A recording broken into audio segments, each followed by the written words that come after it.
You've probably heard the cliche that what gets measured gets managed. People tend to apply it to both their life and also to business. But just because something is a cliche, it doesn't mean it's true. I happen to disagree with this cliche quite strongly. If I'm being generous, I might say it's maybe half right, as in it's right enough to be believable, but wrong enough to be misleading. Think about it this way. Merely standing on the bathroom scales each morning doesn't change your weight. Likewise, just tracking sales doesn't change the actual number of sales your business makes. It's not enough to just know the data.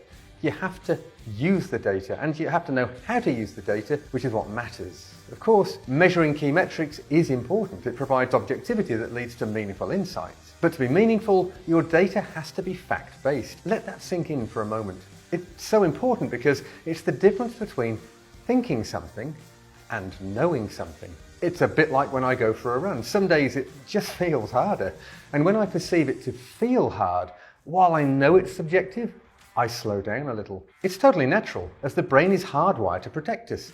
But it's important to remember that when it comes to the science, to the psychobiological model of endurance, the rate of perceived effort is always a central limiting factor to performance. So if you desire peak performance, if you want to reach your full potential, you have to make informed decisions based on objective data. That means knowing when to go hard is just as important as knowing when to rest and recover. And the same is true in all areas of your life. Recovery from all life activities, work and play, is important in the pursuit of peak performance. And this too has to be based on objective data. We all live in a busy world.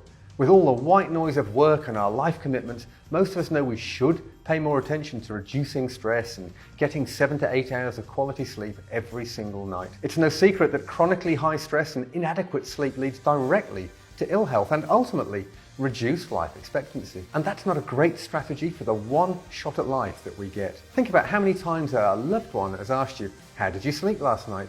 Maybe your answer is usually, okay, I think. I know that's often my answer, but how subjective is that? Very. The same is true with our movement levels, our stress levels, and our physiological strain levels. It's the same with business. There are so many valuable key performance indicators and other critical metrics that should and maybe do get measured, but then they have to be managed. That is, if you want to change course and move towards peak performance and growth in all areas of your life. And that's the reason we've teamed up with Whoop. Now we can capture daily personal sleep, recovery, strain and movement data for each of our members. And this is not just another step in calorie counter. It's an incredible tool that will silently collect a wealth of life-critical health data 24 hours a day, 7 days a week, 52 weeks of the year. And based on objective insights, our coaching team will then help you to implement lifestyle changes to ensure that you thrive amongst the demands of this modern world. Remember, measuring alone is not enough. Using the data to implement incremental and insightful changes is where the magic lies. After all, you only have one shot at life. I'm sure you'd agree that you owe it to yourself and those around you to go all in.